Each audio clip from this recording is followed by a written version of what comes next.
En la noche del 27 de diciembre de 2011, Russell Scott Faria estaba de camino a casa, ansioso por estar con su esposa enferma, Betsy. Ella estaba luchando contra un cáncer de mama terminal y el día siguiente era crucial para ella, ya que iba a descubrir si su quimioterapia había estado funcionando. Russ se estaba preparando para el dolor de perder a su amada esposa por esta cruel enfermedad. Sin embargo, poco sabía que el día que temía ya había llegado. Cuando entró en su casa, descubrió una escena horrible, y es que Betsy yacía sin vida con heridas de arma blanca en su cuerpo. ¿Qué pudo haber causado este horrible acto y quién fue el responsable de esta tragedia? Desde que fue fundada en 1819, Troy ha sido un pedazo encantador de Missouri. Ubicado en el pintoresco condado de Lincoln, tiene esa sensación cálida y acogedora que es difícil de encontrar en las grandes ciudades. La vida allí se mueve a un ritmo más lento, y eso es exactamente lo que muchas personas aman al respecto. El paisaje alrededor de Troy es una mezcla de colinas, granjas y bosques, por lo que es un telón de fondo escénico para las actividades al aire libre. Si alguien ama el aire libre, está de suerte. La pesca, el senderismo y el picnic eran y son pasatiempos populares en el cercano Parque Estatal del Río Cuibre, incluso en 2011. No es de extrañar que Betsy Faria hubiera decidido establecerse aquí. En la noche del 27 de diciembre de 2011, Russell Scott Faria se dirigía a casa por Sumac Drive en Troy para ver a su esposa Elizabeth Key Meyer Faria, o como todo el mundo le gustaba llamarla, Betsy.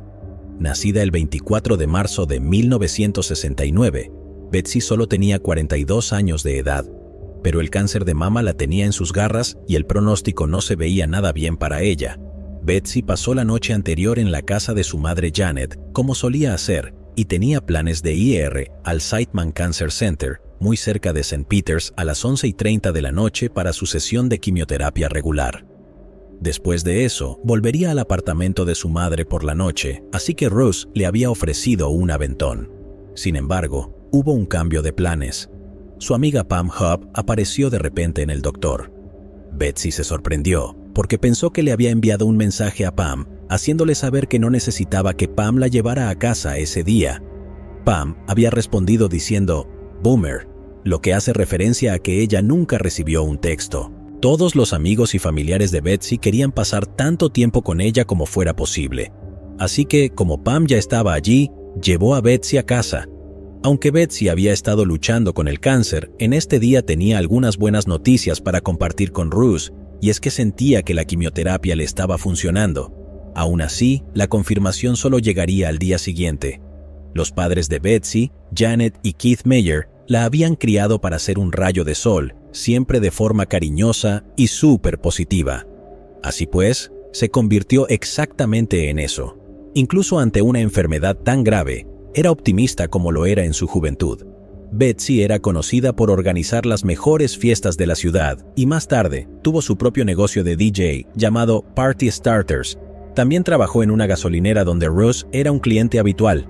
Betsy le pidió salir a una cita en el casino y se llevaron bien. Ahí fue cuando Russ supo que había encontrado a alguien especial. Betsy, que estaba separada de su marido, era madre de 2 hijas, Leah y Maria Day. Russ estaba más que feliz de aceptar a las hijas de Betsy como suyas. No solo la ayudó con su negocio, sino que también trajo un poco de tecnología wizardry al mundo del abatimiento con las computadoras. El amor entre ellos era tan fuerte que las campanas de la iglesia comenzaron a sonar y se casaron en el año 2000. La vida iba muy bien hasta que un día en 2010, el dichoso cáncer de mama entró en escena, pero eso no iba a detener a Betsy. Ella era una verdadera guerrera. Incluso con cáncer, tenía esta increíble capacidad de mantenerse alegre, de modo que poco después recibieron algunas buenas noticias también. Parecía que Betsy le había dado una paliza al bicho. Por lo tanto, planearon una gran celebración de crucero para noviembre de 2011 con todos sus amigos y familiares. Lamentablemente, las cosas no suelen ser tan fáciles en esta vida. Justo antes de zarpar, las malas noticias llegaron en octubre de 2011. El jodido cáncer se había extendido hasta su hígado y esta vez era grave porque ya era metástasis. Le dieron hasta una estimación de los días que iba a vivir. A pesar de ello, incluso cuando su salud no estaba en su mejor momento, jugaba al tenis o salía con su familia. Ella sabía que todavía faltaban los tiempos más difíciles por vivir, pero se hizo una promesa a sí misma. Cada día iba a ser un día feliz sin importar qué. Betsy ni siquiera quería pensar en morir. En este sentido, decidió seguir el plan para ir al crucero. Cuando su quimio tuvo efectos mínimos en ella, Betsy sabía que su hermosa historia de amor con Russ se acercaba a su último capítulo. Ahora, el 27 de diciembre de 2011, después de su habitual juego de la noche del martes en la casa de su amigo Michael Corbin, Russ volvía a casa sabiendo que su tiempo con ella se estaba acabando. De hecho, llamó a Betsy para decirle que estaba en camino, pero su llamada quedó sin respuesta. Era difícil para él no sentirse triste y estresado cuando la persona que amas, y que propagaba tanta felicidad, estaba tan cerca de morir. Pero Russ sabía que tenía poco tiempo con ella, y lo iba a invertir positivamente. Alrededor de las 9:40 de la noche, estaba en casa con la comida para perros que Betsy quería que recogiera. Sin embargo, ni en 1000 vidas podría haber estado preparado para lo que estaba a punto de presenciar. Nada más entrar al domicilio, vio a su amada esposa, Betsy, tirada sobre su costado derecho, justo contra el frente del sofá en su sala de estar. Literalmente, había cantidades ingentes de sangre a su alrededor. Russ no podía creer lo que estaba viendo, no daba crédito. Sabía que Betsy había estado sufriendo, pero no pensaba que su esposa positiva y feliz se suicidaría. Ella habló de esto anteriormente, no solo una vez, sino varias veces. De hecho, hubo un tiempo en que fue al hospital y durante una parada de tráfico le dijo al oficial que quería un arma para hacerse daño. Hubo otra ocasión cuando en una discusión con Russ sacó un cuchillo y afirmó que era capaz de lastimarse. Ahora, con el reciente diagnóstico de cáncer terminal, la dura quimioterapia y la continua batalla contra la depresión, Russ creía que podría haber llegado a un punto en el que ya no podía soportarlo. Él estaba conmocionado y horrorizado e inmediatamente llamó al 911. Este fue textualmente el diálogo. Acabo de llegar de casa de un amigo y luego mi esposa se suicidó. Ella está en el suelo. ¿Qué hizo? ¿Lo sabes? Tiene un cuchillo en el cuello y se cortó los brazos. ¿Cuántos años tiene tu esposa? Tiene 42. ¿32? ¿42? ¿42? Vale, ¿y estás seguro de que no está respirando ahora? No, ella está muerta. Vale, Russell, ¿dónde está el cuchillo ahora? Todavía está en su cuello. Lo siento, no entendí lo que dijiste, cariño. Todavía está en su cuello. ¿Está junto a ella? No, está en su cuello. ¿Está en su cuello? Está bien. Dios mío, ¿por qué me haría esto? ¿Por qué haría esto? Necesito que te calmes. Toma un par de respiraciones profundas, que ya va la ayuda en camino, ¿de acuerdo? Las unidades de emergencia, dirigidas por el oficial Chris Hollingsworth de la oficina del sheriff del condado de Lincoln, llegaron rápido, pero ya era demasiado tarde. Betsy había fallecido y parecía que se había ido ya hace bastante tiempo. Con una sola mirada, los oficiales podían decir que este no era un caso de autolesión.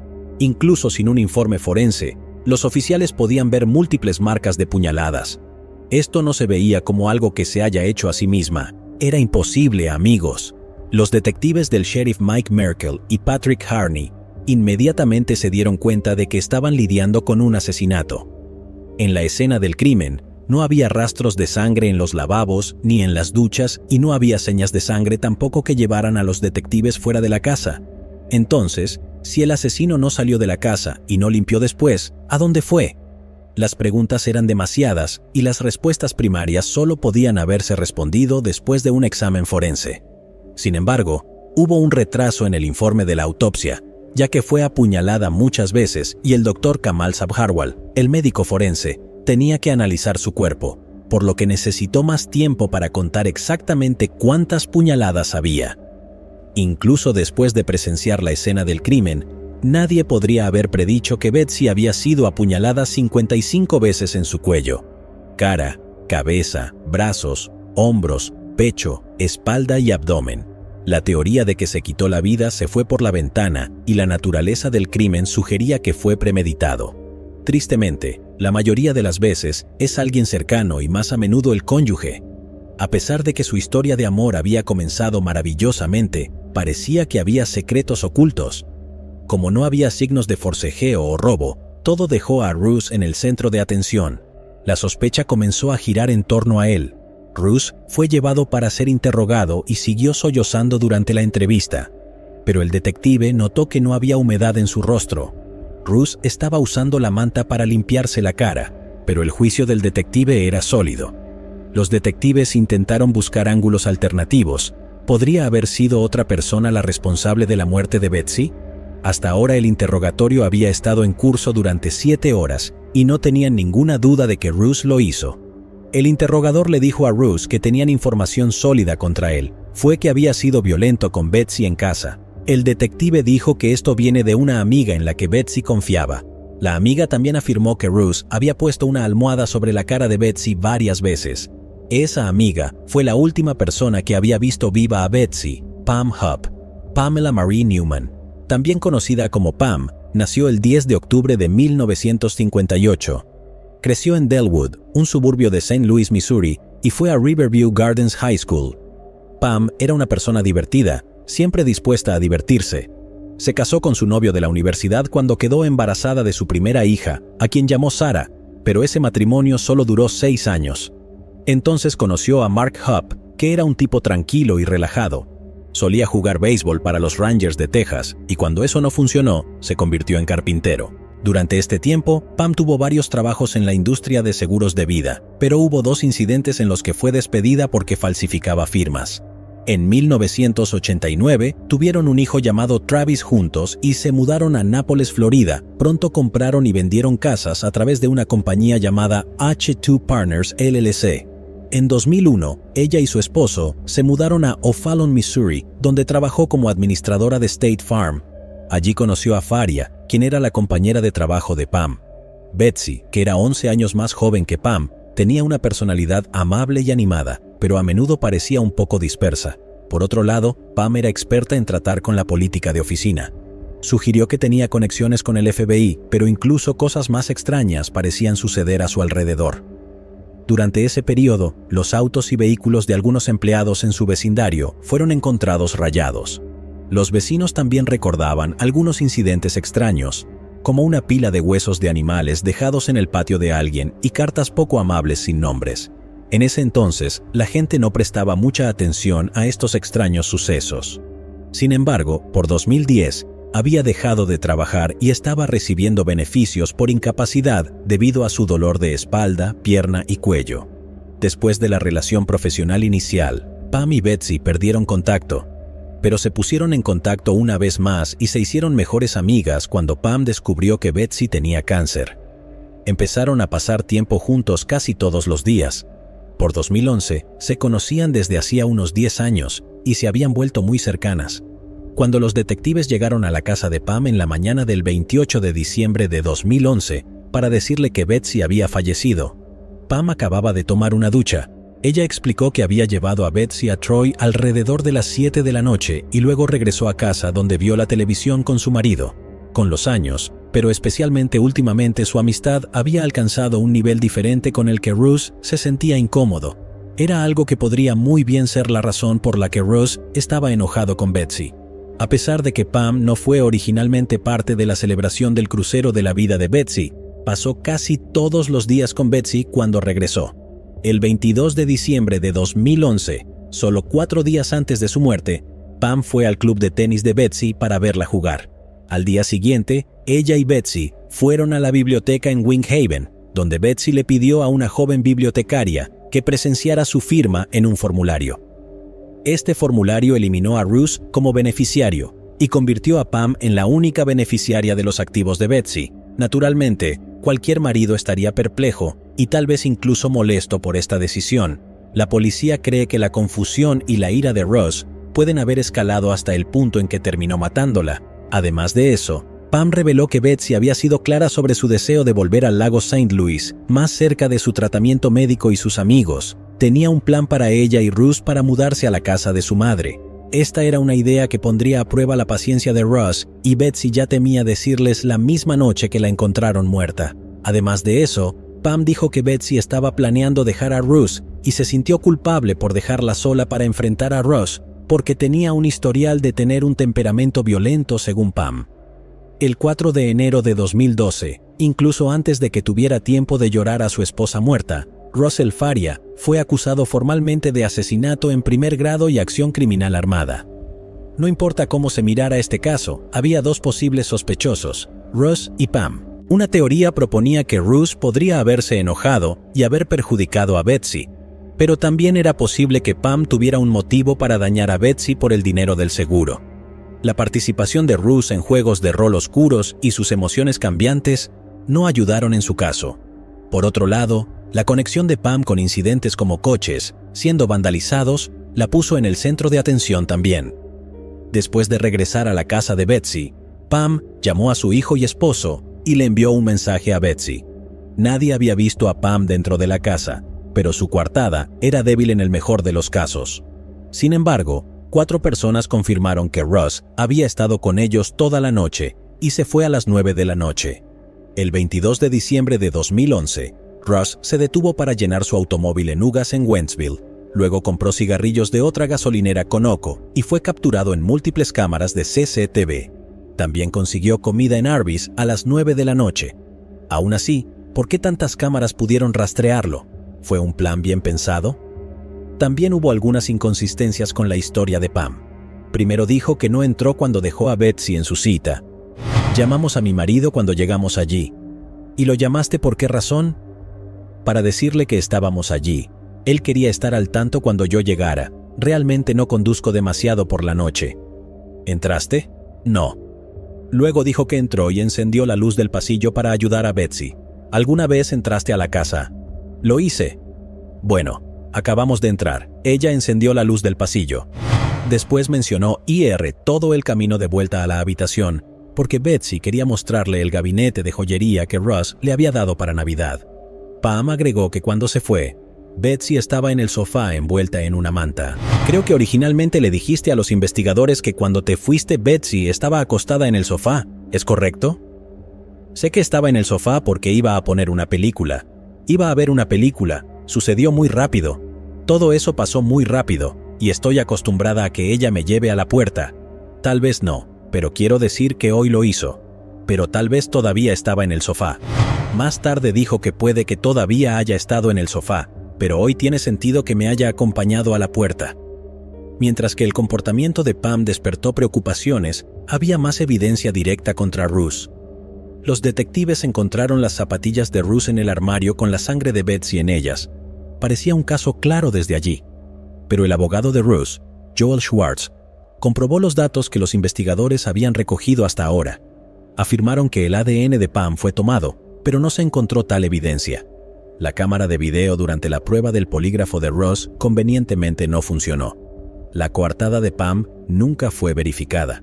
Además, la policía dejó que State Farm le pagara el dinero del seguro a Pam, sin esperar a que concluya la investigación y el juez emitiera un veredicto. Si bien el director era inocente hasta que se demostró su culpabilidad, los detectives ya habían creído firmemente que Russ era el culpable y ni siquiera consideraron la posibilidad de que alguien más fuera culpable. Pero el abogado de Russ, Schwartz, podía decir que las cosas no eran como parecían. Comprobó las entrevistas policiales de Pam y ella parecía ser una persona tranquila y segura. Este diálogo casual y colorido entre Pam y los detectives fue bastante inusual. Pam sabía que nadie la consideraba sospechosa, así que no tenía miedo. Cuando el juicio comenzó el 18 de noviembre de 2013, la fiscal del condado de Lincoln, Leah Askey, había reunido suficientes testimonios para convencer al jurado de que Russ era culpable. Incluso sus propias hijastras, Leah y Mariah Day, creyeron que él había matado a su madre porque a menudo luchaban en el caso. La fiscal Askey insinuó que la persona que asesinó a Betsy se había duchado, limpiado e incluso había dejado salir al perro. Según ella, Russ era la única persona que sabía dónde estaban las toallas y podía manejar a su perro protector. También mencionó una mancha que parecía una huella de una pata ensangrentada en el cuerpo de Betsy. Además, el hecho de que Russ había sido grabado en numerosas cámaras parecía una táctica para probar una coartada, dejando a los investigadores con sospechas. Russ tenía algunas razones para explicar sus acciones. Solía comprar sus cigarrillos en los Ugas porque eran 60 centavos más baratos que en Conoco. Además, la grabación de las cámaras de seguridad pudieron probar que completó estos recados antes de las 6 de la noche. y Betsy estuvo viva hasta las 7:05 de la noche. Dejó saludos navideños en el buzón de voz del marido de Pam, Mark Hupp. Además, un oficial incluso cronometró su viaje desde la casa de los Farias a la casa del amigo de Russ y fueron 23 minutos, cuando no hizo ninguna parada. Incluso si Russ hubiera llegado a casa en 23 minutos, habría tenido solo 9 minutos para cometer su crimen y limpiar antes de llamar al 911. La huella de pata era solo una suposición, porque nunca se pudo confirmar y nada en la casa parecía coincidir con las huellas de las zapatillas de Russ que tenían la sangre de Betsy en ellas. Así que, solo otra posibilidad era que alguien había matado a Betsy y luego tomó las zapatillas de Russ y las tiró dentro del armario después de untar la sangre de Betsy en ellos. ¿Quién pudo haber hecho esto? A Pam se le ocurrieron respuestas extrañas en su entrevista con los detectives. Dijo que si quería dinero, habría matado a su marido porque aparentemente su seguro de vida valía mucho más que el de Betsy. Al abogado defensor Schwartz no se le permitió mencionar el motivo de Pam. No podía decirle al jurado que Pam era la única beneficiaria de la póliza de seguro de vida de Betsy, ni podía informarles que el teléfono de Pam había estado en la zona durante toda la noche. Parecía no haber límites sobre cuántos giros podrían venir en este caso, y la vida real es a menudo más complicada que una película de misterio. Así que, incluso con todas las pruebas incriminadoras, nadie podía decir con seguridad quién era culpable. Todos se habían puesto del lado de Pam o Russ. El fiscal dio una narrativa convincente. Russ no tenía sangre en su ropa porque estaba desnudo. Después del crimen tomó una ducha para lavar cualquier evidencia. Notó que su perro estaba cerca del cuerpo, por lo que rápidamente puso al perro fuera en una cadena. Mientras hablaba por teléfono con el 911, limpió la sangre. Al darse cuenta de que había sangre en sus zapatillas, las puso en el armario. Durante este tiempo, uno de sus amigos le trajo su teléfono y el recibo del Arby. Con todos los altibajos hasta ahora, la fiscal Askey tenía la última palabra, y después de deliberar durante 4 horas y media, el jurado concluyó en un veredicto de culpabilidad. Russ fue condenado a cadena perpetua sin libertad condicional, pero este no era el final de la historia. Russ estaba tras las rejas, pero Pam estaba viviendo su vida, dando entrevistas, obteniendo un cheque mensual por discapacidad, incluso cuando no solo podía caminar, sí podía tomar clases de zumba. Pero Pam era humana después de todo. Incluso si su vida era un poco sombría, eso no significaba que matara a alguien y mucho menos a su mejor amiga.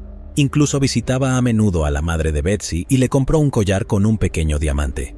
Pam puso $100,000 en un fideicomiso para las hijas de Betsy y reservó $50,000 para ayudar a la hija de 12 años de otro amigo que había muerto. Durante el juicio se le pidió que saliera del oído del jurado. Para establecer esa confianza le tomó algo de tiempo. Ella dijo: «Mi madre acaba de morir el 31 de octubre de Alzheimer que me atendieron». Pero cuando se revisó la historia de Pam, resultó que su madre Shirley Newman, que sufría de Alzheimer, fue asesinada de hecho por una caída desde el balcón de su apartamento del 3er piso. La madre de Pam, Shirley, usualmente vivía en una comunidad de vida asistida en Fenton llamada Lakeview Park. Sin embargo, en la noche del 29 de octubre de 2013, se quedó con Pam después de ir al hospital por su dolor de espalda. El 30 de octubre de 2013, Pam trajo a su madre de vuelta a la comunidad alrededor de las 5 de la tarde. Ella informó al personal que no iría con su madre a cenar o desayunar al día siguiente, pero podría venir a almorzar. Después del almuerzo, una ama de llaves fue a ver el apartamento de Shirley y notó la puerta ligeramente abierta, agua corriendo en el baño y la puerta del patio entreabierta. Cuando miró la barandilla del balcón dañada, vio el cuerpo de Shirley tirado en el suelo. Tenía 8 veces la cantidad habitual de Ambien en su sistema. Hay diferentes posibilidades de lo que le pasó a Shirley. Tal vez ya estaba cansada y se había suicidado. Por otro lado, últimamente había estado confundida y había caído. También era posible que olvidara que ya había tomado un Ambien y consumido 7 más. En un estado de debilidad, trató de regar sus plantas y tropezó. Tal vez perdió el equilibrio y cayó contra la parte inferior de la barandilla del balcón con mucha velocidad y fuerza. El dinero fue el centro de este caso y hubo otro desarrollo. El 21 de julio de 2014, Pam fue interrogada en un juicio civil a través de una deposición. Las hijas de Betsy, Leah y María, la demandaban por el dinero del seguro de vida de Betsy. Ella realmente quería ver a mi madre ese día. ¿Qué pasa con Pam Hupp? Ellos siempre tuvieron una respuesta sarcástica. Me hacían sentir estúpida por preguntar. El juicio se centró principalmente en la relación de Pam con Betsy. Si Betsy pensaba que no tenía a nadie más en el mundo, querría que tuviera todo lo que era de ella. Tengo que darte mucho crédito por eso. Probablemente no significa nada para ti tampoco, pero es difícil trazar esa línea y decir, tengo toda esta emoción atada, pero luego tengo también este asunto del que debo encargarme. ¿Sabes qué? Todo es un negocio emocional. La gente hace lo que hace porque es emocional, y el dinero hace que la gente haga cosas realmente locas. En 2015 surgió nueva información. Pam ahora afirmó que ella y Betsy tenían una relación romántica. Ella explicó que no eran lesbianas, pero que el trauma de Betsy la había llevado a buscar una conexión sexual con Pam como un sustituto de lo que un marido proporcionaría. Estaba locamente enamorada de mí. Me quería muchísimo. Me amaba en ese momento. Y su obsesión siguió creciendo a partir de ahí. Ella comenzó a indicar que quería más de mí que, ya sabes, ella era mi amiga y simplemente no iba a suceder. Me encanta Betsy. No estoy enamorada de ella. Nunca estuve enamorada de ella. Ella estaba enamorada de mí. Ella estaba enamorada y en ese momento, cuando supe lo que estaba pasando con ella y mi amigo, lo dejé pasar porque era muy poco lo que podía ofrecerle. El abogado defensor Schwartz recibió pruebas aún más impactantes de que algo estaba mal con la investigación. Recibió una impresión de un correo electrónico que Mike Lang, el capitán de investigaciones en el condado de Lincoln, había enviado notas al fiscal Askey discutiendo el amor y prometiendo satisfacer nuestras necesidades. No solo que inicialmente durante la investigación, Pam había expresado incertidumbre acerca de Ross, diciendo, él parece lo suficientemente agradable, pero no lo conozco tan bien. Sin embargo, en una nueva entrevista grabada en video más tarde, ella relató un incidente un mes antes de la muerte de Betsy, donde Russell la confrontó agresivamente en la casa de Betsy. La amenazó, acusándolas de tener una relación romántica, e hizo amenazas violentas empujando a Pam contra la pared. No obstante, el viejo amigo de Pam se rió de este desarrollo porque Pam Hupp era la persona más homofóbica. Pam apareció con aún más información y de repente afirmó tener una nueva memoria. Dijo que vio a Russ en la escena del crimen. Todas estas inconsistencias fueron suficientes para exigir un juicio, y eso fue exactamente lo que pasó. El 24 de febrero, el caso de Russell Faria fue devuelto para su revisión y en junio se determinó que tendría un nuevo juicio. La Corte de Apelaciones parecía indicar una inclinación hacia un nuevo juicio de una u otra manera. Ciertamente no puedo hablar por ellos, pero creo que si las cosas se hacen, si lo que se hace es correcto, obtendremos un nuevo juicio. Una vez más, el juicio giró en torno a las zapatillas sangrientas, pero esta vez había más pruebas que apoyaban a Ross en lugar de implicarlo. La investigadora de la escena del crimen, Amy Butner, testificó que en contraste con la afirmación del fiscal Askey en el primer juicio, las zapatillas de bronceado de Russ no parecían haber caminado por la sangre, pero parecía más probable que estuvieran empapadas en ella. También mencionó que no había indicios de una limpieza en la escena del crimen porque el suelo seguía sucio. Durante el juicio, nadie llamó a Pam al estrado, y ella estaba confundida e impaciente. Envió un mensaje a otro abogado defensor, Nate Swanson, que estaba ayudando a Schwartz. ¿Schwartz olvidó su juego de bolas hoy? Me encantaría que me asara durante 8 horas. Pero incluso sin el testimonio de Pam, el juez fue capaz de tomar una decisión y llegar a un veredicto. Russ Faria fue absuelto de todos y cada uno de los cargos. Bueno, esto puede sonar como una buena noticia. Ni Russ ni su abogado defensor Schwartz estaban encantados. A pesar de que Russ sería liberado de la cárcel, Pam seguía siendo una persona libre. Russ fue liberado de prisión y para su sorpresa recibió un mensaje de Pam felicitándolo por su libertad. Pero luego las cosas tomaron un giro aún más oscuro y los medios se llenaron de otra historia impactante. Pam Hupp había disparado a un hombre llamado Louis Gumpenberger el 16 de agosto de 2016. 911, ¿cuál es tu emergencia? Hey, hola, hay alguien irrumpiendo en mi casa, ayuda. ¿Cuál es la dirección en la que estás? ¿Quieres que le haga esto a tu esposa? No, no me subiré al auto contigo. No, aléjate. ¿Cuál es tu dirección? Sal, sal, sal, ayuda. Señora, ¿cuál es la dirección en la que está? Ayuda, ayuda. Tengo a alguien irrumpiendo. No, no, no. Hola, ayuda, ayuda. Señora, ¿puede oírme? Ayuda. ¿Cuál es la dirección en la que estás? Ayuda, ayuda, ayuda. Hola, hola. ¿Dónde estás? Acabo de dispararle a un intruso en mi casa. ¿Dónde estás? ¿Quién irrumpió en tu casa? No sé, un hombre. Ayuda. ¿Dónde está ahora? Voy a salir, voy a salir. Las alarmas de incendio también se apagan. Louis Royce Gumpenberger nació el 17 de febrero de 1983. Fue criado en St. Charles, Missouri, y tenía una personalidad intimidante en su juventud salvaje, pero un accidente automovilístico en estado de ebriedad en 2005 le ocasionó lesiones graves que lo dejaron física y psicológicamente limitado.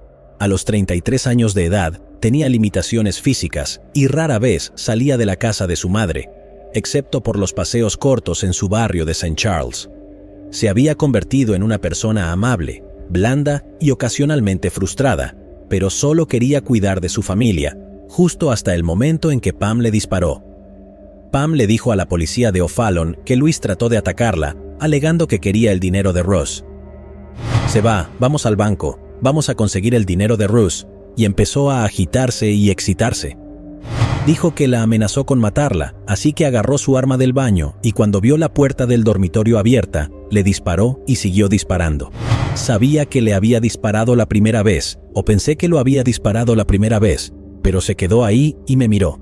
Así que seguí disparando porque él estaba ahí parado, así que supuse que sí le había disparado porque estaba así de cerca. Estaba tan cerca, así que estás legítimamente. Lo estaba vigilando. Así que la primera vez que le disparaste, ¿dirías que estás más lejos de esto, lejos de él? Como la distancia entre tú y yo. Tal vez hasta aquí. Tal vez desde aquí hasta donde tú estás. ¿Y la puerta se abre? Se abre en el dormitorio. Bueno, sí. Así que si estuviera en tu habitación, se abriría de esta manera o de esta manera hacia mí. Sí. Así que estoy de pie aquí, y en una de estas posiciones, aquí enfrente de la puerta, se abre. Estoy de pie allí. Y yo ya estaba preparada. Bien. Y se abre, y estábamos frente a frente, y empecé a disparar y a caminar hacia adelante, porque mi primer pensamiento fue pasar por este atasco de puerta. Vale. Ni siquiera pensé en que le estaba disparando. No estaba pensando en eso. Sabía que tenía que rodear a esta persona y salir de alguna manera. ¿En qué momento se cayó? ¿Te acuerdas? Le había disparado varias veces. ¿Antes de que cayera? Sí, un par de veces. Los detectives encontraron una nota manuscrita y $900 en el bolsillo de Luis, pero la participación de Ross en el caso parecía bastante inverosímil. De hecho, el dinero encontrado en el bolsillo de Gumpenberger tenía los números de serie que coincidían con la secuencia de un billete de $100 que tenía Pam. Y la nota manuscrita que le ordena matar a Pam Hupp para conseguir el resto de sus $10,000, Luis dijo que primero debería llevar a Pam al banco para conseguir el dinero de Ross y dejarlo en la pila de madera en la casa de Faria. Lo que planteó preguntas fue, si Pam era realmente culpable, ¿cómo tenía esta información? ¿Había conducido por su casa para verla? Rachel Faria, la hermana de Russ, recordó la existencia de la cámara de seguridad de un vecino y se ofreció a revisarla. Después de un día o dos, el vecino les informó que había visto a Pam pasar por su casa 2 veces, yendo muy rápido en una GMC Acadia. Hay una pegatina en su ventana que decía, «Me encantan los perros». El 23 de agosto de 2016, el fiscal del condado de St. Charles y el jefe de policía de O'Fallon revelaron su teoría. Pam estaba intentando incriminar a Russ Faria una vez más, pero la evidencia era bastante escasa aún. Necesitaban algo más que pruebas circunstanciales, y su avance estaba a la vuelta de la esquina. Lo que resolvió el caso fue el descubrimiento de que 6 días antes de la llamada al 911 de Pam, una mujer llamada Carol McAfee en el condado de St. Charles había informado de un incidente preocupante que involucraba una llamada al 911. Según Carol, Pam estaba en su llamada fingiendo ser una productora de citas y preguntando a una mujer de 39 años, Carol McAfee pidió ayuda para hacer una llamada al 911. Pam ofreció pagar $1,000 por ella, pero Carol podía decir que algo era sospechoso y ella lo rechazó. El mismo día, Pam Hupp fue arrestada por asesinar a Louis Gumpenberger. Escucho a Tim Lomar decirme su versión de cómo cree que iba a morir ese día. Hablar de dejarte entumecido del cuello hacia abajo. Es difícil, ya sabes, haces chistes sobre lo que no deberías. Pero te sientas y piensas en cómo ella realmente iba a matarte. Bueno, en la estación de policía una vez más, Pam hizo algo que solo había estado haciendo a otros: atacar. Tomó una pluma y se apuñaló en el cuello y las muñecas. Sin embargo, sobrevivió. Pero todavía había preguntas sobre su participación en otros casos. La policía del condado de St. Louis estaba revisando la muerte de la madre de Pam, pero no reabrirán oficialmente el caso. La oficina del abogado de los Estados Unidos también estaba revisando el caso de Betsy Faria, pero nadie había sido acusado de su asesinato todavía. La fianza de Pam se fijó en $2 millones el 31 de enero de 2017 y se declaró inocente. Su fecha de juicio estaba programada para junio de 2019. Sin embargo, no fue a juicio. En lugar de eso, ella presentó una declaración de culpabilidad de Alford, lo que significa que no admitió su culpabilidad, pero aceptó los cargos. Este acuerdo le permitió evitar la pena de muerte. En agosto de 2019, fue condenada a cadena perpetua sin posibilidad de libertad condicional. Actualmente cumple su condena en el Centro Correccional Chillicothe, en Chillicothe, Missouri. En cuanto a su vida personal, su marido Mark solicitó el divorcio en septiembre de 2020, describiendo su matrimonio como roto. En marzo de 2022, las gestiones de su divorcio fueron finalizadas. Pam había afectado más vidas que solo la de sus víctimas directas, a quienes mató. La madre de Louis Gumpenberger, Mar Burch, dijo que su vida había sido un infierno después de su muerte. Louis murió tratando de cuidar de su familia y su hijo Trevelyan, que tenía solo 12 años, se lo tomó muy mal. No podía ir a la escuela ni a ningún lugar fuera de su casa porque tenía miedo de que los otros miembros de su familia pudieran morir y dejarlo. Después de que Ross Faria fuera acusado erróneamente y encarcelado, no pudo reparar su relación con las hijas de Betsy, Leah y María. Casi todos en la ciudad habían creído inicialmente que él era culpable, y solo unas pocas personas lo apoyaron. Ahora era difícil no sentirse solo. A pesar de estos desafíos, Ruth encontró algo de consuelo después de este momento difícil. Conoció a Carol McAfee, la mujer que casi se convirtió en la víctima de Pam Hope. En otro giro loco, Ruth y Carol comenzaron a salir y se comprometieron. Fuera de toda esta mala persona malvada, quiero decir, ella es la maldad encarnada. Si no fuera por ella, no habría conocido a la encantadora dama aquí. Pam Hope era una maestra manipuladora. Se las arregló para manipular no solo una, sino varias situaciones a su favor. Parecía creer que estaba por encima de la ley y que podía manipular a cualquiera para su propio beneficio. Sus acciones a menudo fueron impulsadas por el interés propio y la falta de empatía por las consecuencias que sus acciones tuvieron en otros. Su comportamiento calculado y frío se alinea adecuadamente con las características de una psicópata. Su talento para el engaño, el egocentrismo y las acciones frías dejaron un rastro de destrucción a su paso. No tenía remordimientos por las vidas que afectó, incluyendo las vidas que terminó. ¿Qué crees que llevó a Pam a cometer un asesinato así? ¿Qué lecciones podemos aprender de este caso para proteger a las personas vulnerables en nuestra sociedad? Llegados aquí, ¿acaso no has visto este otro crimen? Yo no me lo perdería,